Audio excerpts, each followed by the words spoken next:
Chers frères et sœurs, amis, visiteurs, bonjour. C'est toujours un privilège pour moi d'être parmi vous ce matin et de vous partager la parole de Dieu. Je voudrais prendre un moment pour remercier ma famille qui est avec moi ce matin, mes parents de la Martinique, spécialement ma mère qui a été avec vous pratiquement chaque soir, qui m'a soutenu beaucoup. Sans son aide, il serait vraiment plus difficile de pouvoir accomplir ma mission. Et aussi mon frère qui est là ce matin. Et ma famille en France, une de mes tantes est avec nous ce matin aussi. Donc, j'aimerais prendre un moment pour lui dire bienvenue. Que Dieu vous bénisse tous. Et j'aimerais aussi remercier l'église de Béthanie pour m'avoir invité cette semaine à passer ce moment avec vous, vous partager la parole de Dieu, le message de la santé et l'importance du message de la santé. Pasteur Esther, c'est toujours un privilège pour moi de travailler avec toi. Ce n'est pas la dernière fois que nous travaillerons ensemble, je suis sûr et certain. Le Seigneur a encore beaucoup plus de travail que pour nous qu'on fasse ensemble. Donc, je te remercie de me partager, de me permettre de parler à ton Église ce matin au nom de Dieu. Je voudrais aussi partager que ça m'a fait très plaisir d'entendre votre discussion ce matin lors de l'école du sabbat. J'ai eu plusieurs sourires à entendre certaines réponses qui ont été partagées et en me remarquant que c'est pas pour rien que l'Éternel m'a envoyé vers vous. L'église de Béthanie vraiment comprend déjà beaucoup de choses. Vous êtes déjà en avance de pas mal d'autres églises. L'évangélisation n'est pas seulement pour votre communauté. Dieu ne nous a pas dit « allez seulement où vous habitez ». Il nous a dit « allez partout le monde, prêcher la bonne nouvelle ». Mais c'est sûr qu'il faut commencer en quelque part. Et cette semaine, c'est ce dont nous avons discuté, utiliser la méthode du Christ. Christ ne s'est pas dit « j'irai pas à Jérusalem demain, c'est trop loin ». Ou j'irai pas à Béthanie, je suis déjà en quelque part d'autre. Il allait où il y avait du besoin. Mais quelquefois, on veut faire des choses grandioses alors qu'il y a des choses plus importantes à faire dans notre famille, dans notre communauté ou dans la ville d'à côté. C'est pas pour nous de savoir où aller, mais de demander à Dieu où aller. Et quand nous ne sommes pas certains, il est préférable de rester et d'attendre la réponse de Dieu. Même Dieu nous le dit dans la Bible, soyez fermés, attendez ma voix. Dieu vous parlera. Dieu a déjà un plan pour vous. Dieu a déjà un plan pour l'église de Béthanie. Il a déjà un lieu où vous allez vous réunir. Il sait exactement où il a besoin de vous. Ça, je n'ai aucun doute. Cela fait quand même quelques mois que je vous fréquente, que je discute avec vous, que je parle, et je suis convaincu que l'église de Béthanie est prête à répondre à la parole de Dieu, à se mettre debout et à aller faire son travail. Et Dieu vous a déjà trouvé un lieu. Restez ferme, attendez, et vous verrez combien la bénédiction de Dieu sera sur vous et vous serez émerveillés de voir où il vous enverra. Il y a une communauté qui a besoin de vous en ce moment et c'est lui seul qui sait. Et c'est là exactement que vous irez. Et quand vous y serez, vous allez comprendre quel était le plan de Dieu. En ce moment, il est plus important de se préparer à pouvoir aller quand Dieu dira, voici le chantier que je vous ai préparé, où on a besoin de vous. Prions ensemble. Notre Père Céleste, merci ce matin pour ce beau soleil que nous avons. C'est sûr, nous acceptons la pluie, la grêle, la neige, mais quand il fait beau, ça nous réchauffe le cœur. Mais ce matin, tu as encore un message pour nous qui est plus beau que le soleil. Ouvre nos cœurs, que nous acceptions ton message. Mais surtout que ce message soit délivré par toi, non par moi. Moi, je ne suis que l'outil, le corps humain et la voix que tu utilises. Le message, il t'appartient. Les mots viennent de toi. Comme je te demande tout le temps, suspends une image de ton visage et que ce soit toi qui sois glorifié. Au nom de Jésus. Amen. Ce matin, en fait, le sujet est vraiment le sujet du jour. À entendre votre discussion, la discussion de ce matin à travers la leçon de l'école du sabbat, restaurer les pensées de Dieu dans l'homme est l'une des choses la plus importantes. Avant de pouvoir enseigner la musique, il faut bien l'apprendre. Malheureusement, il y a pas mal de professeurs de musique qui pensent qu'ils connaissent la musique parce qu'ils savent pianoter ou jouer d'un instrument, ou peut-être qu'ils ont une très bonne oreille, une oreille bien développée, ils ont joué dans des orchestres, ils s'imaginent qu'ils connaissent la musique. Mais connaissent-ils vraiment la musique? Pour étudier, pour guérir des malades, pour consulter des malades, il faut bien étudier la médecine. Je ne me rappelle pas quelqu'un qui est venu vers un malade en disant « Ah, mais je pense que ça, c'est ça. » Il y en a certains peut-être qui pensent qu'ils peuvent le faire. Donc, comment pouvons-nous nous permettre de dire que nous sommes chrétiens sans avoir la pensée de Dieu restaurée en nous? Nous avons été créés à l'image de Dieu. Nous avons vu cette semaine que quand Dieu a créé l'homme, il a créé à son image non seulement physiquement, mais aussi spirituellement. Les pensées de Dieu étaient en Adam. Ils reflétaient vraiment le caractère de Dieu. Mais après le péché, nous avons perdu beaucoup de choses. Et nous avons aussi malheureusement perdu la pensée de Dieu en nous. Mais Dieu, quand il est mort sur la croix, il est non seulement mort pour nos péchés, mais il a voulu restaurer en nous cette pensée de façon à ce que nous reflétons son caractère spirituel. L'esprit du Christ, comment le comprendre? Comment Dieu veut-il que nous pensons ou que nous agissons pendant notre parcours sur la terre? Nous n'avons rien à inventer.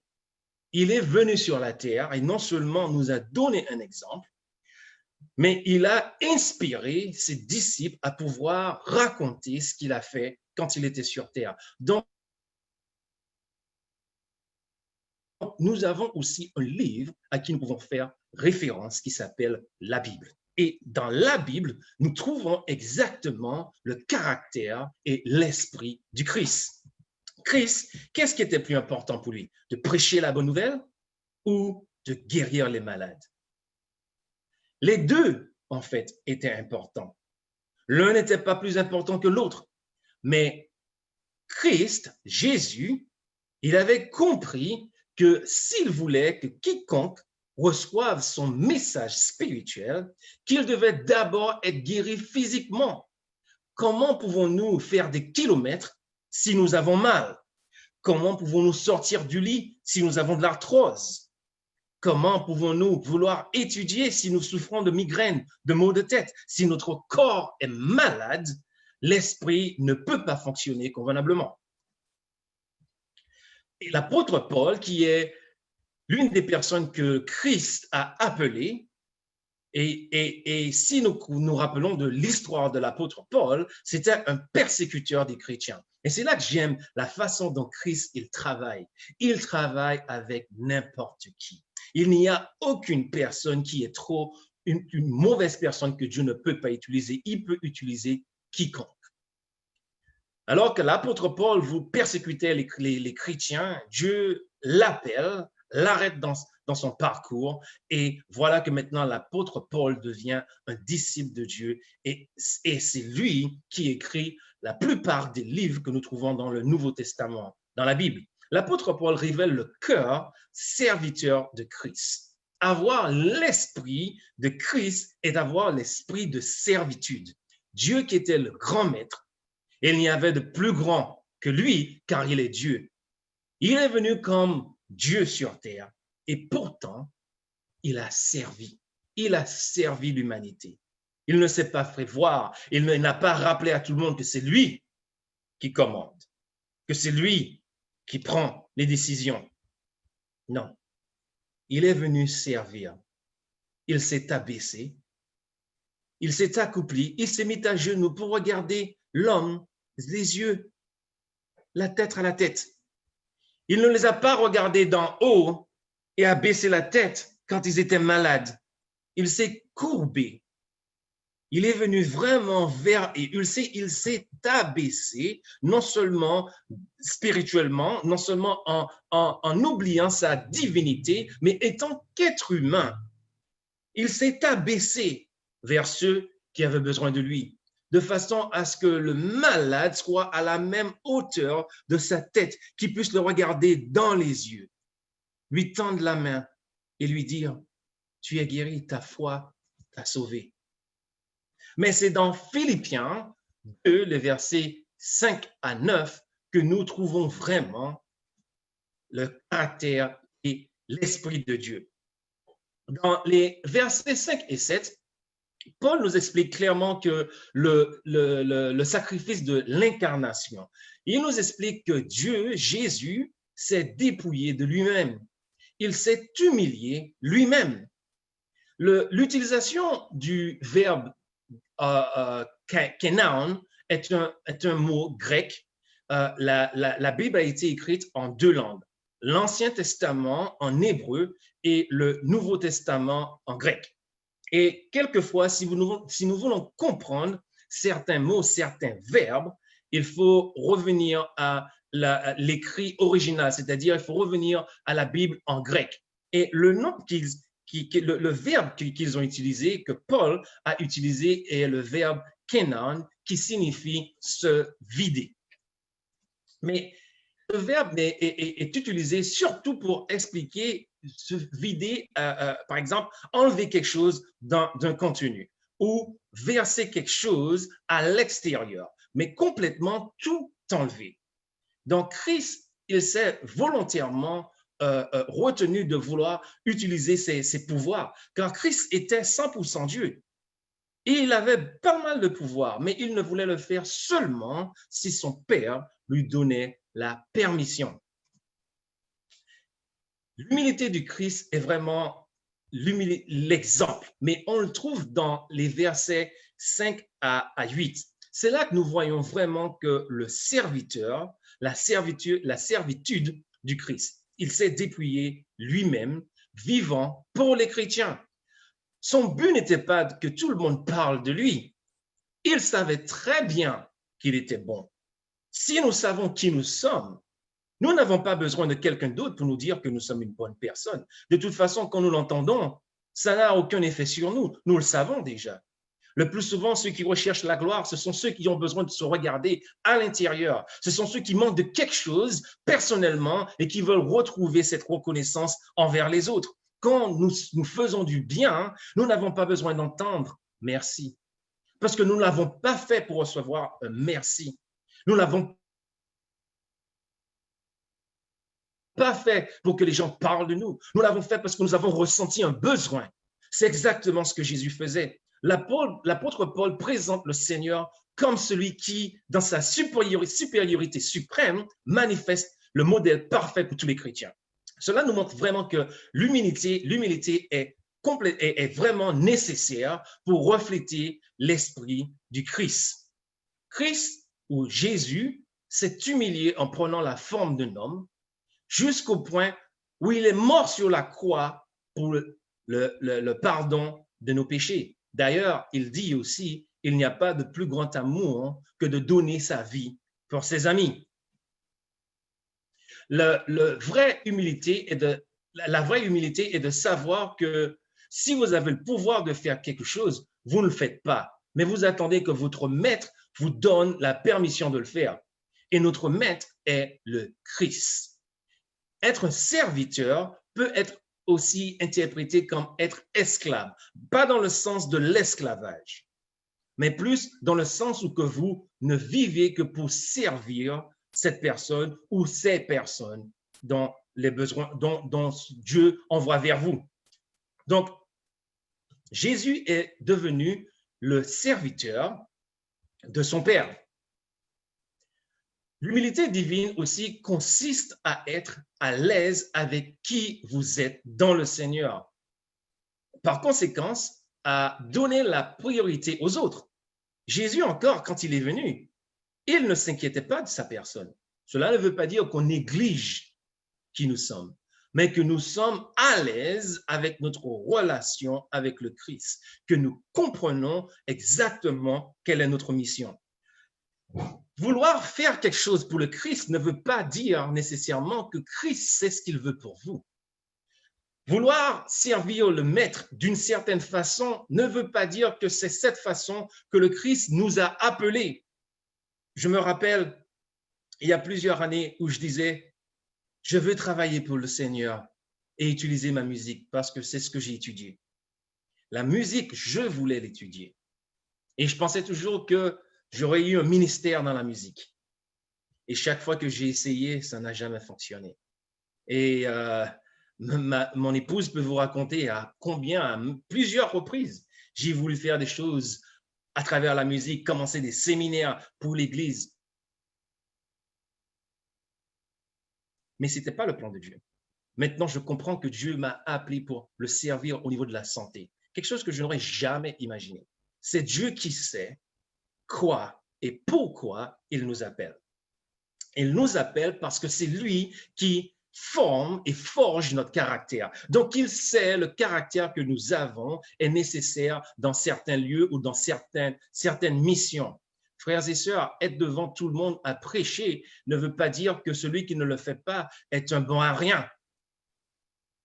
Des fois, vous savez, quand quelqu'un compose une musique, vous entendez un groupe qui chante.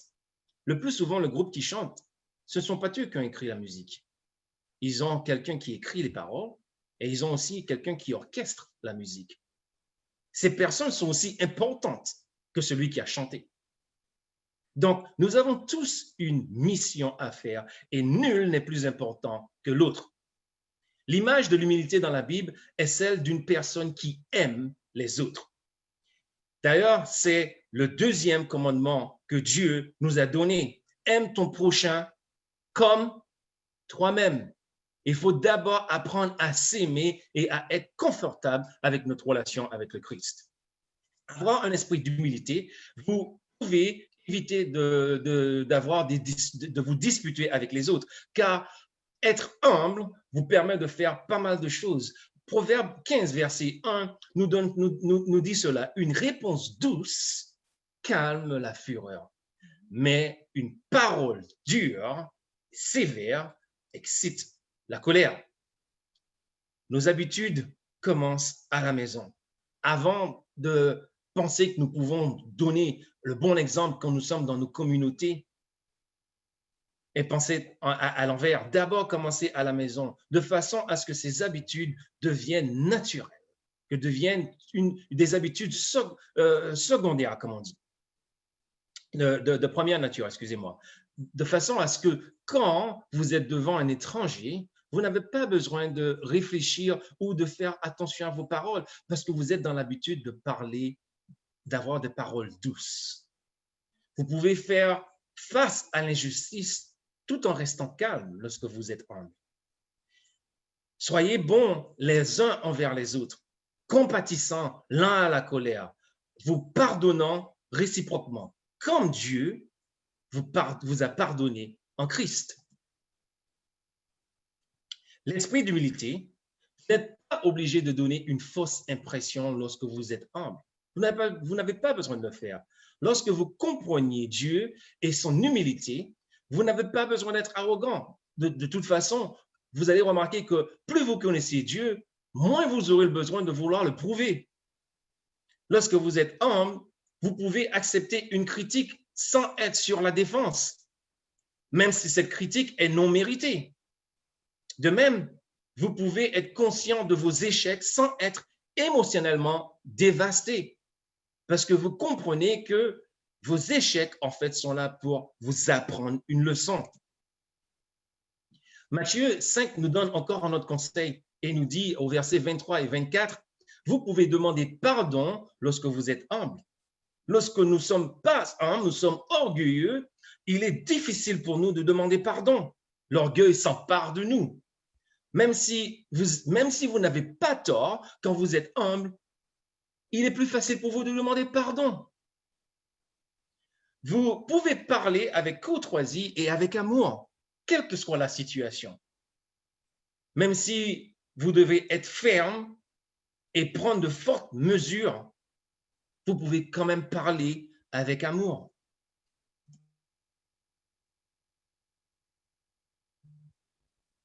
Jésus a dû tout vider en lui. Il n'a rien retenu. Nouwen a écrit un livre qui s'appelle Compassion. Je ne sais pas si ce livre existe en français, mais dans le chapitre Reflection of Christian Life, le reflet de la vie chrétienne, il dit la phrase suivante. Suivre le Christ signifie se relier les uns avec les autres avec la pensée du Christ, c'est-à-dire se relier les uns avec les autres comme Christ l'a fait pour nous, dans le service et l'humilité. Nous trouvons aussi le caractère et l'esprit de Dieu dans Jean 13. Jean 13, si je vous raconte un peu l'histoire, si on se rappelle bien, les disciples et Jésus sont dans la chambre haute. C'est exactement la nuit avant la crucifixion de Jésus. Jésus est clairement illustré que c'est lui le créateur et c'est lui le maître. Il est venu comme sauveur, mais aussi il était le maître. D'ailleurs, ses disciples l'appelaient maître. Imaginez la scène. Tout avait été préparé pour ce dernier repas que seulement Jésus, à ce moment, savait qu'ils allaient prendre. Les disciples ne se doutaient de rien. Ils n'avaient aucune idée que ça aurait été leur dernier souper avec Jésus. Mais il faut comprendre que la coutume à cette époque était qu'il y avait toujours un domestique avec un bassin d'eau et une serviette à la main qui lavait les pieds des invités parce que à cette époque, les gens marchaient avec des sandales et les routes étaient sales et poussiéreuses. Mais personne, aucun des disciples n'a pris la décision d'accomplir cette tâche. J'imagine les disciples qui se regardent les uns envers les autres, de droite à gauche, pour savoir qui va se lever pour laver les pieds. Et voilà qu'ils sont tous surpris par cette improvisation de Jésus. L'image parfaite pour la leçon de servitude. Le Seigneur, le Maître, s'est levé, a mis de côté ses vêtements extérieurs et il a pris une serviette qu'il a mis autour il a pris d'abord une tasse d'eau et il a commencé à laver les pieds de ses disciples. C'était tellement fort pour eux que Pierre, quand Jésus est venu vers lui, il a refusé. Parce que pour lui, c'était complètement incompréhensible. Comment se fait-il que le maître me lave les pieds? C'est moi qui devrais te laver les pieds, Seigneur. Alors que Christ, il s'est abaissé. Il a lavé les pieds. Ces actions étaient un exemple pour eux et aussi pour nous. Le Christ ensuite enseigne une leçon incontournable, ici qui définit vraiment la vérité solennelle. C'est si lui, leur maître, est celui qu'ils adoraient aussi, assumait le rôle d'un serviteur pour les autres, alors certainement ils doivent également prendre la serviette de la servitude, étant que missionnaires, et aller vers les autres, s'abaisser à servir les autres comme l'a fait le Christ. Contrairement à la pensée du monde, la vraie bénédiction vient en servant les autres. L'opposé de serviteur aimable est la recherche de soi, l'égoïsme, ce qui conduit souvent à la jalousie, à l'envie et souvent à la désunion et la division. D'ailleurs, c'est l'une des stratégies du diable. Diviser et aussi conquérir. Quand un groupe travaille ensemble, l'une des premières choses que le diable essaie de faire est d'emmener cet égoïsme. D'ailleurs, c'est ce qui s'est emparé de lui quand il était au ciel. Et à partir de ce péché, cet égoïsme, cette recherche de soi, il y a eu la désunion. Un homme hautain utilisera les autres, mais un homme humble se laissera utiliser. Un homme hautain recherche souvent la gloire, alors que l'homme humble recherche à glorifier Dieu et à reconnaître les autres, à reconnaître le talent des autres. Un homme hautain s'exalte souvent, mais l'homme humble est exalté par Dieu. Amen. Il y a un compositeur qui était aussi un chef d'orchestre du nom de Leonard Bernstein, qui un jour, quelqu'un lui a posé cette question. Dans un orchestre symphonique, quel est l'instrument le plus difficile à jouer? Et sans hésiter, Leonard Bernstein a répondu les deuxièmes violons. Parce que je peux toujours trouver plein de personnes qui veulent jouer les premiers violons, mais les deuxièmes sont toujours plus difficiles parce qu'ils sont plus compliqués et une partie plus complexe à jouer. Trouver la deuxième flûte. Ou encore beaucoup plus difficile, trouver des gens qui jouent le deuxième ou troisième corps au premier corps français. Et voilà le problème. Et pourtant, si une personne ne joue de second violon, ou si une personne ne joue de seconde flûte, ou de premier corps ou deuxième corps, nous n'avons pas l'harmonie qu'il faut dans un orchestre. Chaque personne a un rôle important. Si nous voulons grandir en tant que chrétiens, nous devons être prêts à faire le vide et rien retenir. Vider et se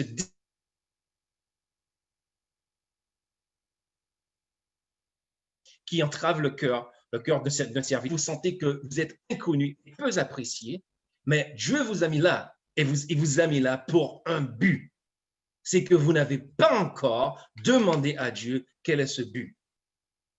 Il a numéroté tous les cheveux de votre tête. Il connaît votre adresse. Il sait exactement où vous habitez. Vous ferez mieux de rester sur place jusqu'à ce qu'il choisisse de vous déplacer, car c'est lui qui sait. Nul n'est inconnu aux yeux de Dieu et nul n'est trop petit. Il vous fera voir que s'il vous veut ailleurs, il vous emmènera ailleurs. Quand Christ se présentera à nouveau sur cette terre, nous allons être surpris de beaucoup de choses. Nous allons être surpris de beaucoup de personnes qui seront là que Dieu emmènera au ciel. Des personnes que nous n'avons pas pensé que Dieu aurait pu utiliser. Il existe plus de 750 Hall of Fames. Des Hall of Fames, pour ceux qui ne connaissent pas, ce sont des endroits où le nom de certaines personnes considérées importantes est affiché au mur. Et aussi en Amérique, il y a plus de 450 publications de ce qu'on appelle Who is Who? Who is Who in America? Qui est qui en Amérique? Mais je suis sûr et certain que vous ne trouverez pas beaucoup de vrais serviteurs dans ces endroits. Il y en a certainement, certains. La notoriété ne signifie rien pour le vrai serviteur, car ils connaissent la différence entre l'importance et le superflu. Vous avez plusieurs caractéristiques importantes dans votre corps, mais ce sont les parties cachées de votre corps qui sont les plus importantes et les plus indispensables. La même chose est vraie pour le corps du Christ. le service le plus important est souvent le service invisible. Au paradis, Dieu a récompensé ou Dieu va récompenser ouvertement certains de ses serviteurs les plus obscurs et les plus inconnus sur terre. Des gens dont nous n'avons jamais entendu parler, mais qui ont enseigné à des enfants émotionnellement perturbés ou qui ont nettoyé des personnes âgées ou qui ont soigné des maladies, des malades ou certaines personnes atteintes de la COVID ou du sida ou d'autres maladies et qui ont servi des milliers de personnes. Ces serviteurs seront récompensés quand Dieu reviendra pour nous amener dans son paradis. 1 Corinthiens 15, verset 58. Ainsi, mes frères bien-aimés, soyez fermes, inébranlables, travaillant de mieux en mieux à l'œuvre du Seigneur, sachant que votre travail ne sera pas en vain dans le Seigneur. Dwight Lyman Moody a déclaré « Dieu ne renvoie personne vide, sauf ceux qui sont remplis d'eux-mêmes. » Si j'ai soif et que je vous demande un peu d'eau, que je vous amène un verre d'eau rempli, comment pourriez-vous me donner plus d'eau si mon verre il est déjà rempli? Nous avons une valise. Nos valises en ce moment sont trop remplies. Une valise qui est trop remplie ne peut pas se fermer. Et certains d'entre nous, en ce moment, nous avons une valise qui est beaucoup trop remplie. Qui se trouve dans cette valise?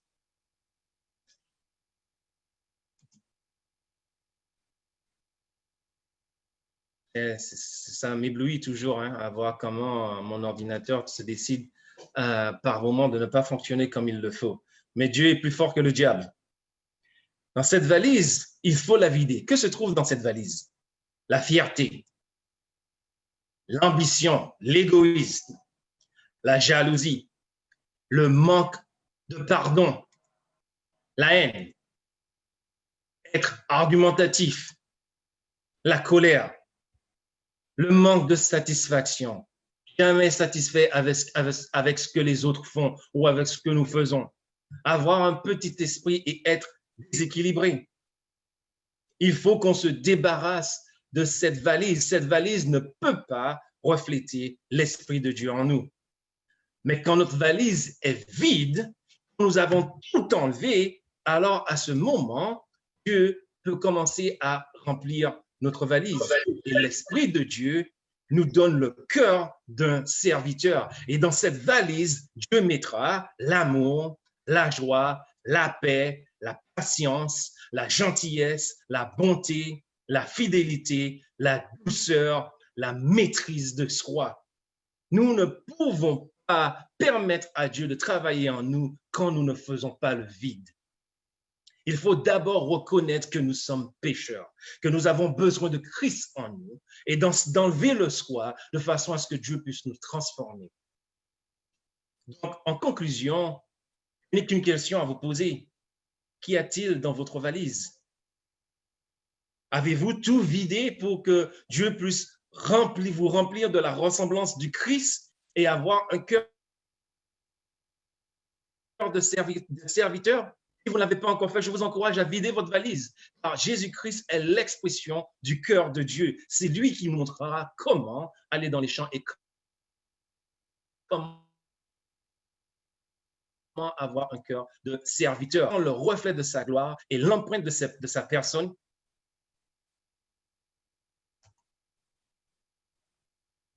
Excusez-moi. On y arrivera.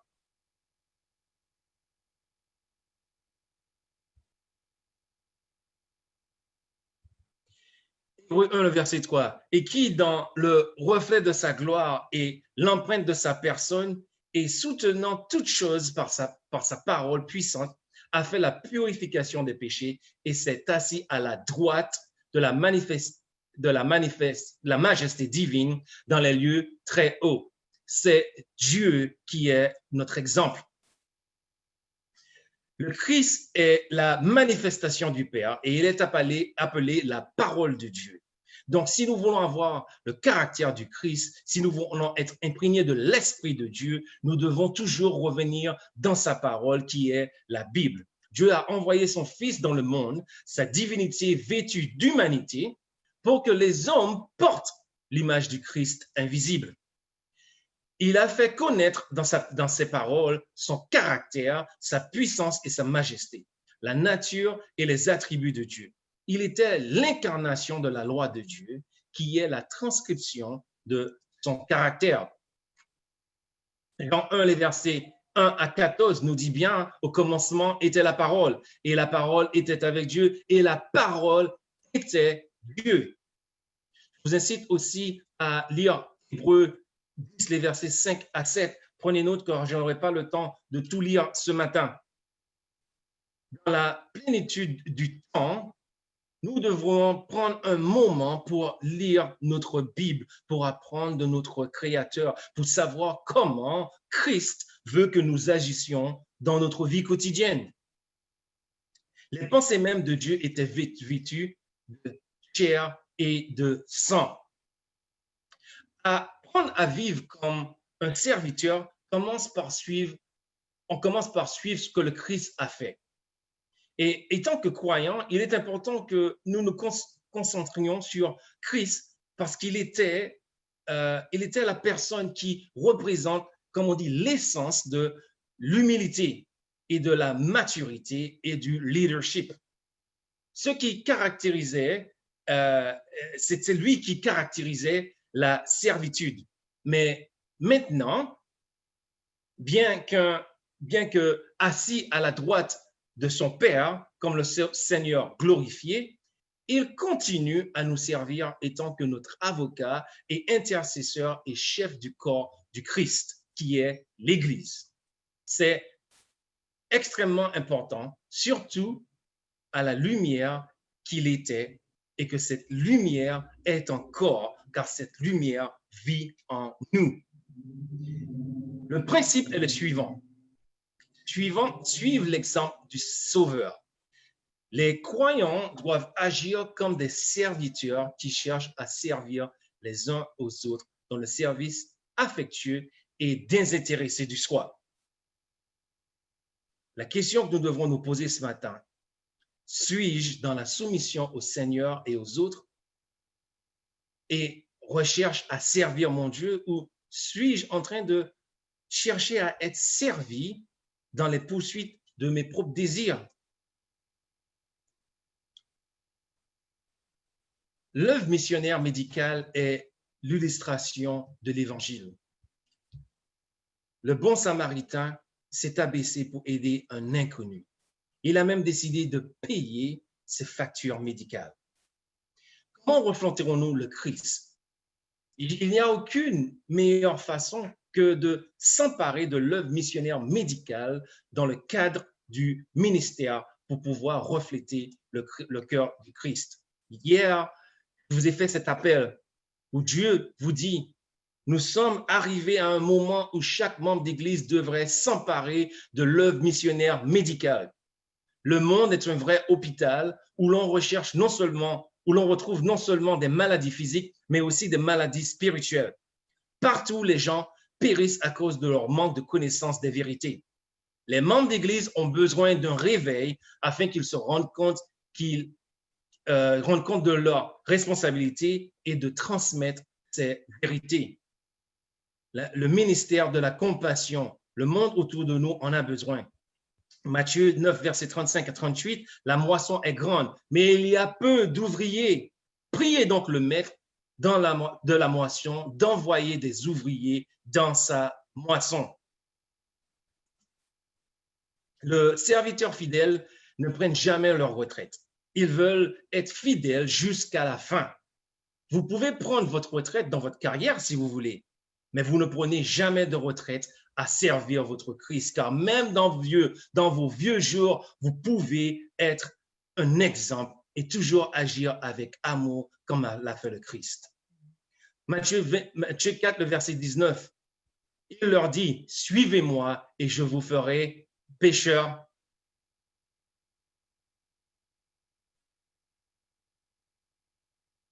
de quoi? Pêcheurs d'hommes. Servir les uns aux autres, c'est ce que Dieu nous appelle à faire. Il nous dit, vous êtes mes témoins. Ce sont seulement les serviteurs de Dieu qui seront scellés. Et dans Apocalypse 7, les versets 1 à 3, Dieu nous dit qu'il va sceller un groupe de personnes à la fin des temps pour délivrer son message. Frères et sœurs, il faut comprendre que ceux qui sont scellés, le diable ne pourra rien faire contre cette personne. Peu importe les attaques qui poussera vers cette personne, une personne scellée est dans la main du Christ. Et quand nous sommes dans la main du Christ, rien ne peut nous atteindre. Armez-vous de la pensée du Christ. La pensée du Christ se trouve dans la Bible. En voyant le Christ, les gens de votre communauté, de votre famille voient Christ envers vous. Vous savez combien de temps qu'il y a des gens qui passent sur Facebook en utilisant des mathématiques simples? Ils se sont rendus compte qu'il y a environ 950 millions d'heures qui sont utilisées chaque jour sur Facebook, avec plus de 2,13 milliards d'utilisateurs mensuels et 1,4 milliard d'utilisateurs quotidiens.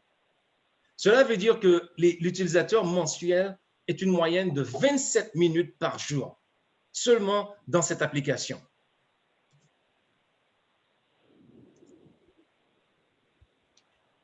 Mais combien de temps passons-nous à ouvrir notre Bible où nous trouvons vraiment le Christ? Si nous pouvons prendre du temps à être sur nos médias, les médias sociaux, si nous pouvons passer 27 minutes par jour, je suis sûr et certain que nous pouvons passer les mêmes 27 minutes avec le Christ, où nous aurons beaucoup plus de choses, de compréhension, de devenir une meilleure personne, que de lire toutes ces choses qui ne nous servent à rien vraiment. Je ne vous dis pas de ne pas passer de temps sur Facebook, mais si nous pouvons prendre le temps de parler avec les autres, pourquoi ne pas prendre aussi du temps à parler avec notre Christ? Éphésiens 4, le verset 23, à être renouvelé dans l'esprit de votre intelligence. Voici un moment de réflexion pour vous. Il serait bien pour nous d'avoir un moment de réflexion chaque jour pour contempler la vie du Christ. Nous devrions y penser point par point et laisser l'imagination saisir chaque scène, en particulier vers la fin de la vie du Christ. La fin de la vie du Christ sur terre et quand il était sur la croix. Quand nous pensons ainsi à un grand service, notre confiance en lui sera plus constante. Notre amour grandira de son esprit. Alors, nous devons apprendre la leçon de pénitence, de l'humiliation au pied de la croix du Christ. Christ est mort pour nous au calvaire, pour le salut de nos péchés. Mais il nous dit, voici, je me tiens à la porte et je frappe. Si quelqu'un entend ma voix et ouvre la porte, j'entrerai chez lui et je souperai avec lui. Les dernières paroles du Christ ont été les suivantes. Tout pouvoir m'a été donné sur la terre et dans les cieux. Allez, faites de toutes les nations des disciples, les baptisant au nom du Père, du Fils et du Saint-Esprit. Et enseignez-leur à observer tout ce que je vous ai prescrit. Et voici, je serai avec vous jusqu'à la fin de vos jours, jusqu'à la fin du monde. Nous avons appris cette semaine l'importance du message de la santé. Nous avons appris que le message de la santé ne peut pas être séparé au ministère de l'évangélisation. En ce moment, Dieu se tient à la porte de notre cœur et il est en train de frapper. Allez-vous lui ouvrir votre cœur et accepter son appel? La moisson est grande et il a besoin de moissonneurs. L'église de Béthanie est la maison qui répond. La moisson de Montréal est grande. Et bientôt, le Christ a déjà trouvé un lieu où vous allez vous rencontrer chaque sabbat et d'autres jours de la semaine. Il ne cherche pas des membres qui sont fidèles à une église chaque sabbat. Il cherche des membres pour le servir, des membres pour aller dans la moisson, dans la communauté, excusez-moi. Il cherche des membres qui sont prêts à avoir l'Esprit de Dieu reflété en eux. Des membres d'église qui auront l'amour du Christ et qui comprendront que nous n'avons plus de temps à perdre, car le temps est proche. Frères et sœurs, si vous ne répondez pas à l'appel du Christ, le travail continuera, mais il choisira quelqu'un d'autre. Dieu veut vous sceller. Si vous ne répondez pas à son appel, il scellera quelqu'un d'autre. En ce matin, faites le vide. Pendant que vous êtes en train de faire le vide, si vous fermez vos yeux, vous allez entendre la voix du Christ. Dieu est en train de vous appeler. Fermons les yeux.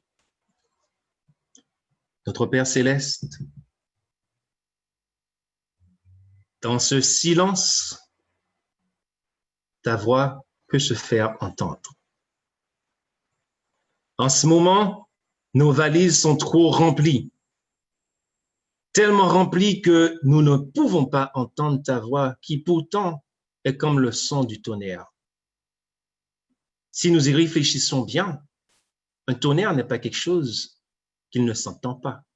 D'ailleurs, le tonnerre peut s'entendre à des kilomètres et des kilomètres. Et pourtant, nous n'entendons rien. Seigneur, ce matin, nettoie nos oreilles. Ouvre nos oreilles, ouvre notre intelligence. Touche nos cœurs, que nous acceptons ton message de la santé, que nous comprenons que sans la santé, nous ne sommes rien. Et qu'en ce moment, surtout en ce moment de pandémie, le message de ta santé a besoin d'être prêché partout dans le monde. Mais cela commence avec nous et cela commence à la maison.